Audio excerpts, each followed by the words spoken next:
Hi hello welcome to my channel. ಯಾರೆಲ್ಲ ಭಾಗ 1ರಿಂದ ಭಾಗ 8ರ ತನಕ ನೋಡಿಲ್ಲ, ಈ ಕೂಡಲೇ ನೋಡಿ, ತುಂಬ ಇಂಟ್ರೆಸ್ಟಿಂಗ್ ಆಗಿದೆ. ಕೊನೆಯ ಭಾಗ 9. ಮದುವೆಯ ಮನೆ, ಎಲ್ಲೆಲ್ಲೂ ಸಂಭ್ರಮ. ಕೊಡಗಿನ ಪ್ರಸಿದ್ಧ ಕಲ್ಯಾಣ ಮಂಟಪದಲ್ಲಿ ಹುಡುಗನ ಕಡೆಯವರು ಬಂದರೋ. ಹುಡುಗಿ ಕಡೆಯವರು ಯಾರಾದರೂ ಆರತಿ ತಗೊಂಡು ಬನ್ನಿ ಅಂತ ಅಲ್ಲಿರೋ ಯಾರೋ ಹಿರಿಯರೊಬ್ಬರು ಕೂಗುತ್ತಿದ್ದರೋ. ಆಗ ಮಂಟಪದ ಒಳಗಡೆಯಿಂದ red colour and gold colour combination of ಸೀರೆ ಹಾಕಿ ಮುದ್ದಾಗಿರುವ ಹುಡುಗಿಯೊಬ್ಬಳು ಬಂದೆ ಅಂತ ಆರತಿ ತಟ್ಟೆ ಹಿಡಿದು ಮಾಲಿನಿಯವರ ಜೊತೆ ಬಂದಳು. ಗೊತ್ತಾಯ್ತು ಅಲ್ವಾ ಯಾರ್ದು ಮದುವೆ ಅಂತ? ನಮ್ಮ ಅಜ್ಜು ಮತ್ತೆ ಸಿರಿದು. ಇದು ಹೇಗೆ ಸಾಧ್ಯ ಅಂತ ಹೇಳ್ತೀನಿ. ಸ್ವಲ್ಪ ಫ್ಲ್ಯಾಶ್ ಬ್ಯಾಕ್ಗೆ ಹೋಗೋಣ ಅಂದು ಅನನ್ಯ ಸಾಗರ್ಗೆ ನನಗೆ ನೀವು ಇಷ್ಟ ಇಲ್ಲ ಅಂತ ಹೇಳಿ ಮನೆಗೆ ಹೋಗಿ ಮನಸ್ಸಿಗೆ ನೆಮ್ಮದಿ ಆಗುವಷ್ಟು ಅತ್ತಳು. ಆ ದಿನದಿಂದ ಸಾಗರ್ ಕಣ್ಣಿಗೆ ಕಾಣಿಸಿದರೂ ಅನನ್ಯಾಳನ್ನು ಏನೂ ಮಾತನಾಡಿಸುತ್ತಿರಲಿಲ್ಲ. ಇದರಿಂದ ಅನನ್ಯಾಗೆ ತುಂಬಾ ಬೇಜಾರಾಯಿತು. ಅದಕ್ಕೆ ಒಂದು ತೀರ್ಮಾನ ಮಾಡಿ ಅದನ್ನು ಕಾರ್ಯಗತಗೊಳಿಸಲು ಎಲ್ಲರ ಬಳಿ ಬಂದು ನಿಂತಳು. ಅಪ್ಪ, ನಾನು PhD ಮಾಡಬೇಕು ಅಂತ ಡಿಸೈಡ್ ಮಾಡಿದ್ದೀನಿ. ಅದಕ್ಕೆ ಬೆಂಗಳೂರಲ್ಲಿ ಒಂದು ಕಾಲೇಜ್ಗೆ ಅಪ್ಲಿಕೇಶನ್ ಹಾಕಿದ್ದೆ. ಅದರಲ್ಲಿ ಸೆಲೆಕ್ಟ್ ಆಗಿದ್ದೀನಿ. ಪ್ಲೀಸ್ ಅಪ್ಪ, ನಾನು ಬೆಂಗಳೂರಿಗೆ ಹೋಗ್ತೀನಿ ಅಂತ ಚಿಕ್ಕ ಮಗುವಿನಂತೆ ಕೇಳಿದಳು ಅನನ್ಯ. ಅದಕ್ಕೆ ಕೋಕಿಲ, PhDನೂ ಬೇಡ, ಇನ್ನೇನು ಬೇಡ, ಸುಮ್ಮನೆ ಮನೆಯಲ್ಲಿರೋ, ಮದುವೆ ಮಾಡ್ತೀವಿ. ನಿನ್ನ ಮದುವೆ ಮುಗಿದ್ಮೇಲೆ ಇನ್ನೂ ಅಜ್ಜುಗೆ ಮದುವೆ ಮಾಡಬೇಕು ಅಂತ ಗದರಿದರು. ಅನನ್ಯಾಗೆ ಮದುವೆ ಅಂದ ತಕ್ಷಣ ಅವಳಿಗೆ ಸಾಗರ್ ನೆನಪು ಆಗಿ, ಅಮ್ಮ ಪ್ಲೀಸ್, ನನಗೆ ಮದುವೆ ಇಷ್ಟು ಬೇಗ ಇಷ್ಟ ಇಲ್ಲ. ನಾನು ಮದುವೆ ಆಗಲ್ಲ, ಬೇಕಾದ್ರೆ ಅಜ್ಜುಗೆ ಮಾಡಿ ಮದುವೆ. ಅಪ್ಪ ನೀವಾದರೂ ಹೇಳಿ ಅಂತ ಕೇಳಿಕೊಂಡಳು. ಅರ್ಜುನ್ ಅಲ್ಲೇ ಇದ್ದು ಎಲ್ಲ ಕೇಳಿಸಿಕೊಳ್ಳುತ್ತಿದ್ದ. ಅರ್ಜುನ್ ಆಕಾಶ್ ಹಾಗೂ ಕೋಕಿಲ ಅವರನ್ನು ಒಪ್ಪಿಸಿದನು. ಅರ್ಜುನ್ ಒತ್ತಾಯದ ಮೇರೆಗೆ ಅನನ್ಯಾಳನ್ನು ಬೆಂಗಳೂರಿಗೆ ಕಳುಹಿಸಿದರು. ಹೋಗುವಾಗ ಸಿರಿಮನೆಗೆ ಹೋಗಿ ಅವಳ ಮನೆಯವರಿಗೂ ತಿಳಿಸಿದಳು. ಆಗ ಅಲ್ಲಿ ಸಾಗರ್ ಇದ್ದರೋ ಏನೂ ಮಾತನಾಡದೆ ಸುಮ್ಮನೆ ಇದ್ದನು. ಆದರೆ ಮನಸ್ಸಿನಲ್ಲಿ, ಹೋ, ನನ್ನಿಂದ ತಪ್ಪಿಸಿಕೊಳ್ಳೋದಕ್ಕೆ ಹೋಗ್ತಾ ಇದೆಯಾ ಅಲ್ವಾ? ಹೋಗು ಹೋಗು, ನನಗೂ ಅದೇ ಬೇಕಿರೋದು. ಅಷ್ಟರಲ್ಲಿ ನಾನು ಎಲ್ಲ ತಿಳ್ಕೊತೀನಿ. ಇಲ್ಲದೆ ಇದ್ದರೆ ನಿಂಗೆ ಮದುವೆ ಮಾಡಿದ್ರೂ ಮಾಡಬಹುದು. ಆದರೆ ಇನ್ನು ಮುಂದೆ ನೀನು ಕಾಣಿಸಲ್ಲ ಅಲ್ವಾ, ಅದೇ ಬೇಜಾರಂತ ಅಂದುಕೊಂಡನು. ಹೀಗೆ ಅನನ್ಯ ಅರ್ಜುನ್ ಅವರ ಜೊತೆ ಅವರ ಮನೆಯಲ್ಲೇ ಇದ್ದು PhD ಮುಗಿಸಿ ಅಲ್ಲೇ ಕಾಲೇಜು ಒಂದರಲ್ಲಿ ಪ್ರಾಧ್ಯಾಪಕಿಯಾಗಿ ಕೆಲಸ ಮಾಡುತ್ತಿದ್ದಳು. ಇದರ ಮಧ್ಯೆ ಅನನ್ಯ ಸಿರಿಯನ್ನು ಕಾಡಿ ಬೇಡಿ ಅವಳ ಪ್ರೀತಿ ವಿಷಯದ ಬಗ್ಗೆ ತಿಳಿದುಕೊಂಡಿದ್ದಳು. ಅರ್ಜುನ್ ಬೆಂಗಳೂರಿಗೆ ಬಂದ ಸ್ವಲ್ಪ ದಿನಕ್ಕೆ ಸಿರಿಯನ್ನು ಮಿಸ್ ಮಾಡಿಕೊಳ್ಳುತ್ತಿರುವಂತೆ ಫೀಲ್ ಆಗಿ ಸ್ವಲ್ಪ ದಿನ ಕಾಡಿಸಿ ಕೊನೆಗೂ ಅವಳ ಪ್ರೀತಿಗೆ ಒಪ್ಪಿಗೆ ಕೊಟ್ಟಿದ್ದನು. ಇದರ ಮಧ್ಯೆ ಅನನ್ಯ ಮದುವೆ ವಿಷಯ ಬಂದಾಗ ಅನನ್ಯ ಎಲ್ಲರ ಬಳಿ ಅರ್ಜುನ್ದು ಮದುವೆ ಆಗೋವರೆಗೂ ನಾನು ಮದುವೆ ಆಗಲ್ಲ, ಫಸ್ಟ್ ಅವನಿಗೆ ಮದುವೆ ಮಾಡಿ ಮತ್ತೆ ನಾನು ಮಾಡ್ಕೋತೀನಿ ಅಂತ ಹಠ ಹಿಡಿದು ಕೊನೆಗೂ ಮನೆಯಲ್ಲಿ ಅಜ್ಜು ಸಿರಿ ಪ್ರೀತಿ ವಿಷಯ ಹೇಳಿದ್ದಳು. ವಿಶ್ವನಾಥ್ ಅವರಿಗೆ ಸ್ವತಃ ಆಕಾಶ್ ಅವರೇ ವಿಷಯ ತಿಳಿಸಿದ್ದರು. ಸಾಗರ್ ಫ್ರೆಂಡ್ ಆಗಿದ್ದರಿಂದ ಎರಡೂ ಮನೆಯಲ್ಲೂ ಒಪ್ಪಿಗೆ ಕೊಟ್ಟು ಎಂಗೇಜ್ಮೆಂಟ್ ಮಾಡಿದರು. ಆ ಸಮಯದಲ್ಲಿ ಅನನ್ಯಾಗೆ ಎಕ್ಸಾಮ್ಸ್ ಇದ್ದಿದ್ದರಿಂದ ಬಂದಿರಲಿಲ್ಲ. ಅಷ್ಟೇ ಅಲ್ಲ, ಕೋಕಿಲ ಅವರು ಅನನ್ಯ ಜೊತೆಗೆ ಮಾತು ಬಿಟ್ಟಿದ್ದರಿಂದ ಎಂಗೇಜ್ಮೆಂಟ್ಗೆ ಹೋದರೆ ಅವಳಿಗೂ ಯಾರನ್ನಾದರೂ ಹುಡುಗ ಹುಡುಕುತ್ತಾರೆ ಅಂತ ಹೋಗದೆ ತಪ್ಪಿಸಿಕೊಂಡಿದ್ದಳು. ಆದರೆ ಈಗ ಅವರಮ್ಮ ಜೊತೆಗೆ ಮಾತಾಡಬೇಕು ಅಂತ ಕೋಕಿಲ ಅವರ ಹಠಕ್ಕೆ ಮಣಿದು ಅಜ್ಜು ಮದುವೆ ಆದಮೇಲೆ 6 ತಿಂಗಳಿಗೆ ನೀವು ಯಾರನ್ನ ತೋರಿಸಿದರೋ ಮದುವೆ ಮಾಡ್ಕೋತೀನಿ ಅಂತ ಇಷ್ಟ ಇಲ್ಲದೆ ಇದ್ದರೋ ಬೇಜಾರಿನಿಂದಲೇ ಒಪ್ಪಿಗೆ ಕೊಟ್ಟಿದ್ದಳು. ಈಗ ಪ್ರೆಸೆಂಟ್ಗೆ ಬರೋಣ. ಅನನ್ಯ, ಅರ್ಜುನ್ ಮತ್ತು ಅವರ ಫ್ಯಾಮಿಲಿ ಎಲ್ಲ ಕಲ್ಯಾಣ ಮಂಟಪಕ್ಕೆ ಬಂದಿದ್ದರು. ಮದುವೆ ಕೊಡಗಿನಲ್ಲಿ ಮಾಡಿ ನಂತರ ಗ್ರ್ಯಾಂಡ್ ಆಗಿ ಅರತಕ್ಷತೆಯನ್ನು ಬೆಂಗಳೂರಿನಲ್ಲಿ ಮಾಡಲು ನಿರ್ಧಾರ ಮಾಡಿದ್ದರು. ಆರತಿ ಹಿಡಿದು ಬಂದ ಹುಡುಗಿ ಅರ್ಜುನ್ಗೆ ಆರತಿ ತೆಗೆದು ಅರ್ಜುನ್ನನ್ನು ಮಾತನಾಡಿಸಿದಳು. ಅಜ್ಜು ಅಣ್ಣ, ನನ್ನ ಹೆಸರು ಅಮೂಲ್ಯ ಅಂತ, ಎಲ್ಲರೂ ಅಮ್ಮು ಅಂತ ಕರೀತಾರೆ. ಎಂಗೇಜ್ಮೆಂಟ್ಗೆ ನಾನು ಬಂದಿರಲಿಲ್ಲ, ಸ್ವಲ್ಪ ಕೆಲಸ ಇತ್ತು, ಅದಕ್ಕೆ.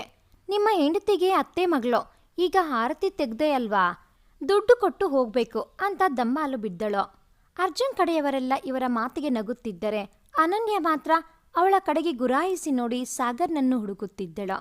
ಮಾಲಿನಿ ಅವರು, ಲೇ ಗೂಬೆ ಅಮ್ಮು, ಬಿಡಿ ಅಳಿಯರ್ನ ಒಳಗಡೆ ಬರಕ್ಕೆ, ಎಷ್ಟು ತರಲೆ ಮಾಡ್ತೀಯಾ ಅಂತ ಮುದ್ದಾಗಿ ತಲೆಗೆ ಒಂದು ಏಟು ಕೊಟ್ಟರು. ಆಗ ಅಮೂಲ್ಯ, ಹೋ ಸಮಾಧಾನ ಅತ್ತಮ್ಮ, ಏನು ಹೊಸ ಅಳಿಯ ಬಂದ ಅಂತ ಈ ಮನೆ ಸೊಸೆನ ಮರಿತಿದ್ದೀಯಾ ನೀನು? ಇದು ಮೋಸ ಅಂದಳು. ಆಗ ಮಾಲಿನಿಯವರು, ಅಯ್ಯೋ ಮುದ್ದು, ನೀನು ಹೀಗೆ ಮರೆಯಕ್ಕಾಗುತ್ತೆ ಅಂತ ಹೇಳಿ ಅರ್ಜುನ್ ಅವರನ್ನು ಒಳಗಡೆ ಕರೆದುಕೊಂಡು ಹೋಗಲು ಹೇಳಿದರು. ಹೀಗೆ ಎಲ್ಲರೂ ಒಳಗೆ ಹೋಗುತ್ತಿದ್ದರೆ ಅನನ್ಯ ಮಾತ್ರ ಅಲ್ಲೇ ಯಾರನ್ನೂ ಹುಡುಕುತ್ತಾ ಇದ್ದಳು. ಅಲ್ಲಿಗೆ ಬಂದ ಅಮೂಲ್ಯ, ಹಲೋ ಅನನ್ಯ ಅಲ್ವಾ ನೀವು? ನಮ್ಮ ಸಿರಿ ಫ್ರೆಂಡ್ ಅಂದಾಗ ಅನನ್ಯ ಹಾಂ ಹೌದು ನಾನು ಅನನ್ಯನೇ ಅಂದಳು. ಹೋ, ಯಾರನ್ನ ಹುಡುಕ್ತಾ ಇದ್ದೀರಾ ಹೇಳಿ, ನಾನು ಸಹಾಯ ಮಾಡ್ತೀನಿ ಅಂದಳು ಅಮೂಲ್ಯ. ಅನನ್ಯ ಅವಳ ಕಡೆಗೆ ಒಂದು ಲುಕ್ ಕೊಟ್ಟು, ಏನು ಬೇಕಿಲ್ಲ, ನಾನು ಯಾರನ್ನೂ ಹುಡುಕ್ತಾ ಇಲ್ಲ, ಸುಮ್ಮನೆ ಹೀಗೆ ನೋಡ್ತಾ ಇದ್ದೆ ಅಷ್ಟೇ ಅಂತ ಹೇಳಿ ಅಲ್ಲಿಂದ ಹೋದಳು. ಅನನ್ಯಾಗೆ, ಅಮ್ಮು, ನಾನು ಈ ಮನೆ ಸೊಸೆ ಅಂತ ಮಾಲಿನಿಯವರ ಬಳಿ ಹೇಳಿದಾಗಲಿಂದಲೋ ಅವಳಿಗೆ ಗೊತ್ತಿಲ್ಲದೆ ಅಮೂಲ್ಯಳನ್ನು ದ್ವೇಷ ಮಾಡುತ್ತಿದ್ದಳು. ಎಲ್ಲರೂ ಸ್ವಲ್ಪ ಹೊತ್ತು ವಿಶ್ರಾಂತಿ ತೆಗೆದುಕೊಂಡು ನಂತರ ರಿಸೆಪ್ಷನ್ಗೆ ರೆಡಿ ಆದರು.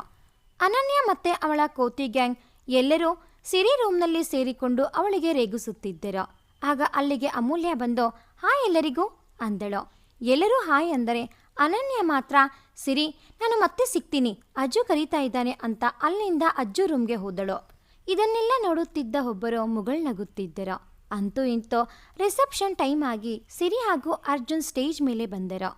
ಸಿರಿ ಪಿಂಕ್ ಕಲರ್ ಲಾಂಗ್ ಗೌನ್ ಹಾಕಿ ಮುದ್ದು ಮುದ್ದಾಗಿ ಕಾಣಿಸ್ತಾ ಇದ್ದರೆ ಅರ್ಜುನ್ ಸಹ ಅವಳಿಗೆ ಮ್ಯಾಚಿಂಗ್ ಡ್ರೆಸ್ ಹಾಕಿ ಮಿಂಚುತ್ತಿದ್ದ.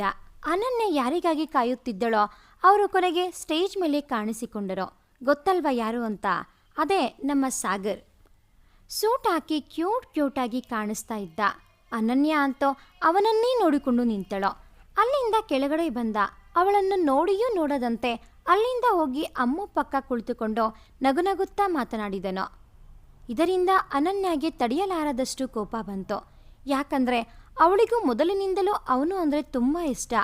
ಯಾವಾಗ ಅಂದರೆ ಫಸ್ಟ್ ಟೈಮ್ ಸಾಗರ್ ಫೋಟೋ ಸಿರಿ ತೋರಿಸಿದಾಗಲೇ ಅವಳಿಗೆ ಗೊತ್ತಿಲ್ಲದೆ ಅವನನ್ನು ಪ್ರೀತಿಸುತ್ತಿದ್ದಳು. ಸಾಗರ್ ಅವನ ಪ್ರೀತಿ ವಿಷಯ ಅವಳಿಗೆ ಹೇಳಿದಾಗ ಆಕಾಶನೇ ಕೈಗೆ ಸಿಕ್ಕಿದಷ್ಟು ಖುಷಿಪಟ್ಟಿದ್ದಳು. ಆದರೆ ಬೇರೆ ಕಾರಣದಿಂದ ಅವಳಿಗೆ ಇಷ್ಟ ಇಲ್ಲ ಅಂತ ಹೇಳಿ ದೂರ ಹೋಗಿದ್ದಳು. ಅವನನ್ನು ಮರೆಯಲು ಅಂತಾನೆ ಅವರ ಅಮ್ಮ ಅಪ್ಪನ ಬಿಟ್ಟು ಬೆಂಗಳೂರಿಗೆ ಹೋಗಿದ್ದಳು. ಆದರೆ ಸಾಗರ್ನನ್ನು ಮರೆಯಲು ಅವಳ ಕೈನಲ್ಲಿ ಸಾಧ್ಯವಾಗಲಿಲ್ಲ.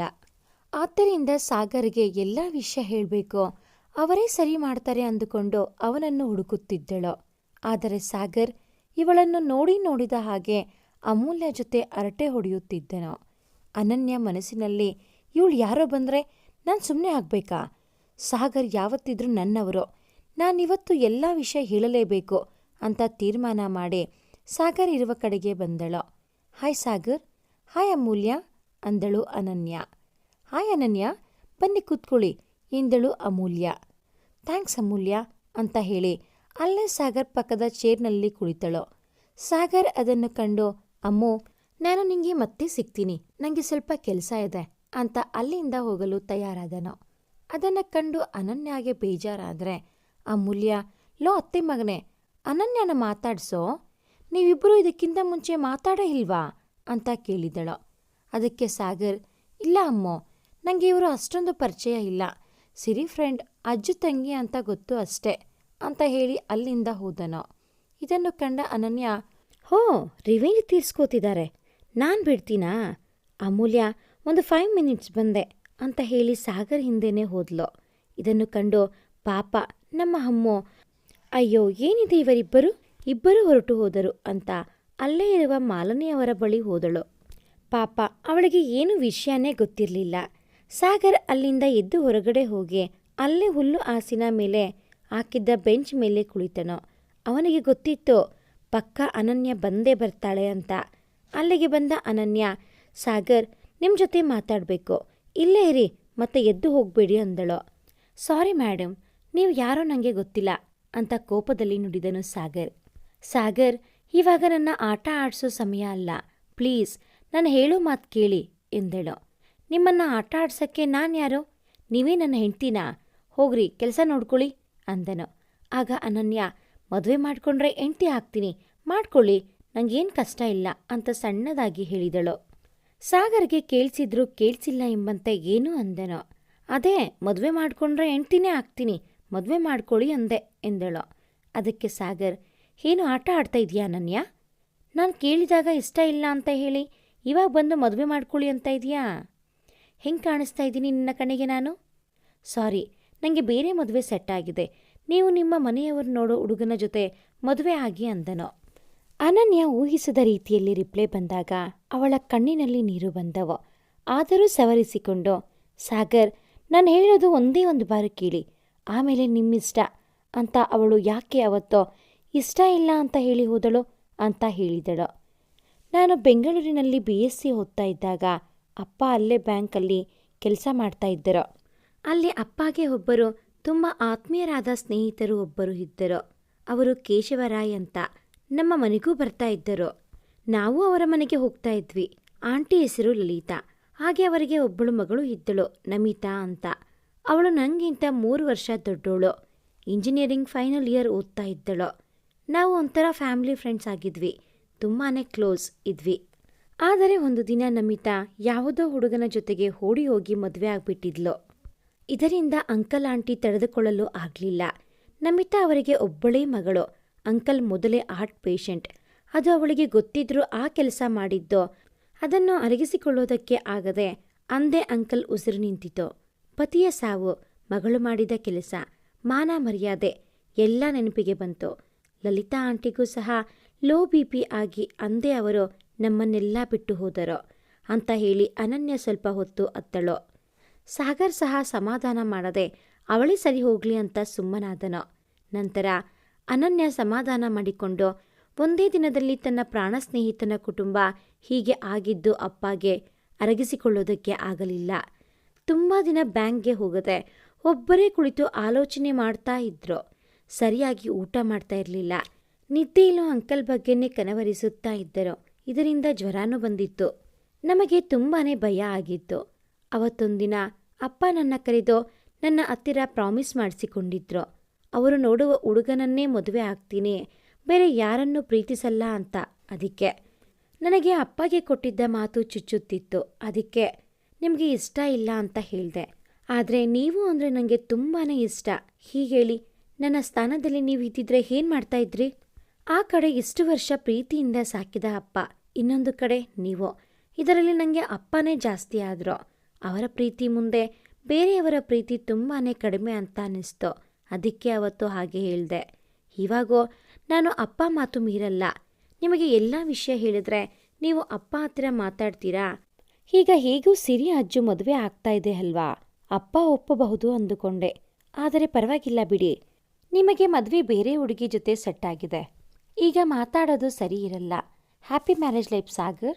ಅಂದಾಗೆ ನಿಮ್ಮದು ಅಮೂಲ್ಯದು ಒಳ್ಳೆ ಜೋಡಿ. ಅಮ್ಮ ತುಂಬಾ ಒಳ್ಳೆ ಹುಡುಗಿ ಅನಿಸುತ್ತೆ. ಖುಷಿ ಖುಷಿಯಾಗಿರಿ ಅಂತ ಕಣ್ಣೀರು ಒರೆಸಿಕೊಂಡು ಅಲ್ಲಿಂದ ಹೋಗಲು ಮುಂದಾದಳು. ಆಗ ಸಾಗರ್ ಅವಳ ಕೈ ಹಿಡಿದು, ಆಗಲೂ ಇದೇ ಥರ ಮಾಡಿದೆ, ಈಗಲೂ ಇದೇ ಥರ ಹೇಳಿ ಹೋಗ್ತಾ ಇದೆಯಾ? ನಿಂಗೆ ನಾನು ಯಾವ ಥರ ಕಾಣಿಸ್ತಿದ್ದೀನಿ ಅಂತ ಗೊತ್ತಾಗ್ತಾ ಇಲ್ಲ. ಇವಾಗ ನಿಂಗೆ ನಾನು ಅಂದರೆ ತುಂಬ ಇಷ್ಟ ತಾನೇ? ನನಗೂ ನೀನಂದರೆ ತುಂಬಾ ಇಷ್ಟ. ಬಾ, ಅಂಕಲ್ ಜೊತೆ ಮಾತಾಡ್ತೀನಿ ಅಂತ ಅವಳ ಕೈ ಹಿಡಿದು ಎಳೆದುಕೊಂಡು ಹೋದನು. ಅನನ್ಯ ಕೈ ಕುಸಿರಿಕೊಳ್ಳುತ್ತಾ, ಸಾಗರ್ ಪ್ಲೀಸ್ ಬಿಡಿ, ಎಲ್ಲರೂ ನಮ್ಮನ್ನೇ ನೋಡ್ತಾ ಇದ್ದಾರೆ. ಇದರಿಂದ ಅಂಕಲ್ ಆಂಟಿಗೆ ಬೇಜಾರಾಗುತ್ತೆ. ಪ್ಲೀಸ್ ನೀವು ಅಮೂಲ್ಯನ ಮದುವೆ ಆಗಿ ಅಂತ ಏನೇನೋ ಹೇಳ್ತಾ ಇದ್ದಳು. ಆದರೆ ಸಾಗರ್ ಅವಳ ಕೈ ಬಿಡದೆ ಸೀದಾ ಸ್ಟೇಜ್ ಮುಂದೆ ನಿಂತಿದ್ದ ಆಕಾಶ್ ರವರ ಬಳಿ ಹೋಗಿ ನಿಂತೆನು. ಅಲ್ಲಿ ಎಲ್ಲರಿಗೂ ಕೇಳಿಸುವಂತೆ, ಅಂಕಲ್ ಆಂಟಿ ನೋಡಿ, ನಿಮ್ಮ ಮಗಳಿಗೆ ನಾನು ಅಂದರೆ ಇಷ್ಟ ಅಂತೆ. ಮದುವೆ ಅಂತ ಆದರೆ ನನ್ನ ಮಾತ್ರ ಹಾಕ್ತಾಳಂತೆ. ನೋಡಿ ತುಂಬ ಹಠ ಮಾಡ್ತಾ ಇದ್ದಾಳೆ, ನೀವೇ ಹೇಳಿ ಅಂದನು. ಅನನ್ಯ, ಅಯ್ಯೋ ಇದೆಲ್ಲ ನಾನು ಯಾವಾಗ ಹೇಳ್ದೆ? ಇರೋದೆಲ್ಲ ಹೇಳಿದ್ರು ಅಪ್ಪ ಹತ್ತಿರ. ಈಗ ಅಪ್ಪ ಹತ್ತಿರ ನಾನು ಯಾವ ಮುಖ ಇಟ್ಕೊಂಡು ಮಾತಾಡಲಿ ಅಂತ ಯೋಚಿಸಿ, ಅಪ್ಪ ನನ್ನ ಕ್ಷಮಿಸಿ, ನಾನು ನಿಮ್ಮ ಮಾತನ್ನು ಉಳಿಸಿಕೊಳ್ಳೋದಿಕ್ಕೆ ಆಗಲಿಲ್ಲ ಅಂತ ಕಣ್ಣು ತುಂಬಿಸಿಕೊಂಡು ತಲೆ ಬಗ್ಗಿಸಿದಳು. ಆಕಾಶ್ ಅವರು ಬೈದೆ ಅಲ್ಲಿರುವವರೆಲ್ಲ ಜೋರಾಗಿ ನಗಾಡಿದಾಗ ಅನನ್ಯಾಗೆ ಏನೂ ಅರ್ಥ ಆಗದೆ ತಲೆ ಎತ್ತಿ ಆಕಾಶ್ ಅವರ ಕಡೆ ನೋಡಿದಳು. ಆಗ ಆಕಾಶ್ ಅವರು, ನನಗೆ ಎಲ್ಲ ಗೊತ್ತು ಪುಟ್ಟ. ಅಜ್ಜು ಸಾಗರ್ ಎಲ್ಲ ವಿಷಯನೂ ನನಗೆ ಹೇಳಿದ್ದಾರೆ. ಇನ್ನು 6 ತಿಂಗಳಲ್ಲಿ ನಿಂಗೆ ಮದುವೆ ಮಾಡ್ತಾ ಇದ್ದಿದ್ದೋ ಈ ಸಾಗರ್ ಜೊತೆನೆ. ಅಜ್ಜು ಸಾಗರ್ ನಮಗೆ ಹೇಳಬೇಡಿ ಅಂತ ಹೇಳಿದ್ರು, ಅದಕ್ಕೆ ಏನೂ ಹೇಳಿರಲಿಲ್ಲ ಅಷ್ಟೇ. ನಿನ್ನ ನನ್ನ ಮಗಳು ಅಂತ ಹೇಳ್ಕೊಳ್ಳೋದಕ್ಕೆ ತುಂಬ ಹೆಮ್ಮೆ ಆಗ್ತಾ ಇದೆ. ಹೋಗಿ ಊಟ ಮಾಡಿ ಹೋಗಿ ಇಬ್ಬರು, ನಮ್ದೆಲ್ಲ ಆಯಿತು, ಮತ್ತೆ ಮಾತಾಡೋಣ ಅಂದರು. ಸಾಗರ್ ಅನನ್ಯಾಳ ಬಳಿ ಬಂದು, ಮೇಡಮ್ ಹೋಗೋಣ್ವಾ ಅಂತ ಕೇಳಿದಾಗ ಅನನ್ಯ ಉಸಿಮುನಿಸಿ ತೋರಿಸಿ, ನಾನು ಯಾರೋ ಗೊತ್ತಿಲ್ಲ ಅಲ್ವಾ, ನೀವೇ ಹೋಗಿ ಅಂದಳು. ಆಗ ಸಾಗರ್, ಹೌದಾ ಸರಿ ಬಿಡು, ನಾನು ಅಮೂಲ್ಯನ ಕರೆದುಕೊಂಡು ಹೋಗ್ತೀನಿ ಅಂತ ಹೇಳಿ ಅಮ್ಮೂ ಅಂತ ಕೂಗಿದನು. ಆಗ ಅನನ್ಯ, ಅವಳೇನಕ್ಕೆ, ನಡೀರಿ ಹೋಗೋಣ ಅಂದಳು. ಸಾಗರ್ ನಗುತ್ತಾ, ದ್ಯಾಟ್ಸ್ ಲೈಕ್ ಆ ಗುಡ್ ಗರ್ಲ್ ಅಂತ ಹೇಳಿದನು. ಆದರೆ ಅವನು ಕೂಗಿದ್ದನ್ನು ಕೇಳಿಸಿಕೊಂಡ ಅಮ್ಮೋ, ಏನತ್ತೆ ಮಗನೇ ಕರೀತಿದ್ದೆ ಅಂತ ಕೇಳಿದಳು. ಅಬ್ಬಾ, ಏನು ಡವ್ ಮಾಡ್ತೀಯೋ? ಅನನ್ಯ ಯಾರು ಅಂತ ಗೊತ್ತಿಲ್ವಾ ನಿಂಗೆ? ಇನ್ನು ಈ ಅನನ್ಯ ನನ್ನ ನೋಡಿದ್ರೆ ಒಂಥರ ಮುಖ ಮಾಡ್ತಾ ಇದ್ಲು. ಯಾಕೆ ಅಂತ ಹೀಗೆ ಗೊತ್ತಾಯ್ತು. ಅನನ್ಯ, ನೀವಂತೂ ಹಾಗೆಲ್ಲ ಯೋಚಿಸ್ಬೇಡಿ. ಈ ಕೋತಿನ ನಾನು ಮದುವೆ ಎಲ್ಲ ಆಗಲ್ಲ. ಫಸ್ಟ್ ನನಗೆ ಮದುವೆ ಕಂಡ್ರೇನೆ ಆಗಲ್ಲ. ಇನ್ನೂ ಸ್ವಲ್ಪ ದಿನ ಫ್ರೀ ಆಗಿ ಇರಬೇಕು ಅಂತ ಅಂದ್ಕೊಂಡಿದ್ದೀನಿ. ಹೋಗಿ ಊಟ ಮಾಡ್ಕೊಂಡು ಬನ್ನಿ ಅಂದಳು. ಇಬ್ಬರೂ ಹೋಗಿ ಊಟ ಮಾಡಿ ಮುಗಿಸಿ ಬಂದರು. ಅಷ್ಟರಲ್ಲಿ ರಿಸೆಪ್ಷನ್ ಮುಗಿದು ಅರಿಶಿನ ಶಾಸ್ತ್ರ ಶುರುವಾಗುವುದರಲ್ಲಿತ್ತು. ಆಗ ಅರ್ಜುನ್ ಬಳಿ ಹೋದ ಅನನ್ಯ ಅಲ್ಲೇ ಇದ್ದ ಸಾಗರಿಗೆ ಕೇಳುವಂತೆ ಇಬ್ಬರಿಗೂ, ಏನ್ ನಿಮ್ಮ ಪ್ಲ್ಯಾನ್ ಇದು? ಅಜ್ಜೋ, ನಿಂಗೆ ಹೇಗೆ ಗೊತ್ತಾಯ್ತು ಅಂತ ಕೇಳಿದಳು. ಅದಕ್ಕೆ ಅರ್ಜುನ್, ನಮ್ಮ ಎಂಗೇಜ್ಮೆಂಟ್ ಮುಗಿದ ಮೇಲೆ ಸಿರಿ ಹೀಗೆ ಫೋನಲ್ಲಿ ಮಾತನಾಡುತ್ತಾ ಇದ್ದಾಗ ಸಾಗರ್ ನಿನ್ನ ಪ್ರೀತಿ ಮಾಡ್ತಾ ಇರೋ ವಿಷಯದ ಬಗ್ಗೆ ಹೇಳಿದ್ಲು. ನಾನು ಸಾಗರ್ ಹತ್ತಿರ ಕೇಳಿದಾಗ ಅವನು ಎಲ್ಲ ವಿಷಯ ಹೇಳ್ದ. ನಿಂಗೂ ಅವನು ಅಂದರೆ ಇಷ್ಟ ಇದೆ, ಆದರೆ ಏನೋ ಮುಚ್ಚಿಡ್ತಾ ಇದೀಯಾ ಅಂತ ನನಗೂ ಅನಿಸ್ತು ನಿನ್ನ ನೋಡಿ. ಅದಕ್ಕೆ ಒಂದಿನ ಎಲ್ಲ ಚಿಕ್ಕಪ್ಪ ಹತ್ರ ಹೇಳಿದೆ. ಆವಾಗ ಅವರು ಎಲ್ಲ ಹೇಳಿದ್ರು. ಮತ್ತೆ ನಿಮ್ಮ ಮದುವೆಗೂ ಒಪ್ಪಿಗೆ ಕೊಟ್ಟರು ಅಂತ ಎಲ್ಲ ಹೇಳಿ ಮುಗಿಸಿದೆನೋ. ಆಗ ಸಾಗರ್, ಅಮ್ಮ ತಾಯಿ ಆಯ್ತಾ, ಇನ್ನು ಏನಾದರೂ ಡೌಟ್ ಇದೆಯಾ ಅಂತ ತಲೆ ಮೇಲೆ ಕೈ ಇಟ್ಟು ಕೇಳಿದಾಗ ಅಲ್ಲಿರುವ ಎಲ್ಲರೂ ನಕ್ಕರು. ಹೀಗೆ ಕೊನೆಗೂ ಸಾಗರ್ ಪ್ರೀತಿ ಜಯಗೊಳಿಸಿತು. ಅರ್ಜುನ್ ಹಾಗೂ ಸಿರಿ ಮದುವೆ ಆದ 2 ತಿಂಗಳಿಗೆ ಇವರ ಮದುವೆ ಸಹ ನಡೆಯಿತು. ಈ ಒಂದು ಕತೆ ನಿಮಗೆ ಇಷ್ಟ ಆಗಿದ್ದಲ್ಲಿ ಪ್ಲೀಸ್ ಲೈಕ್ ಮಾಡಿ, ಶೇರ್ ಮಾಡಿ, ಕಾಮೆಂಟ್ ಮಾಡೋದನ್ನು ಮರಿಬೇಡಿ. ಹಾಗೆಯೇ ಇನ್ನೂ ಯಾರೆಲ್ಲ ಈ ಚಾನಲ್ಗೆ ಸಬ್ಸ್ಕ್ರೈಬ್ ಆಗಿಲ್ಲ, ದಯವಿಟ್ಟು ಈ ಕೂಡಲೇ ಸಬ್ಸ್ಕ್ರೈಬ್ ಆಗಿ. Thanks for watching this video.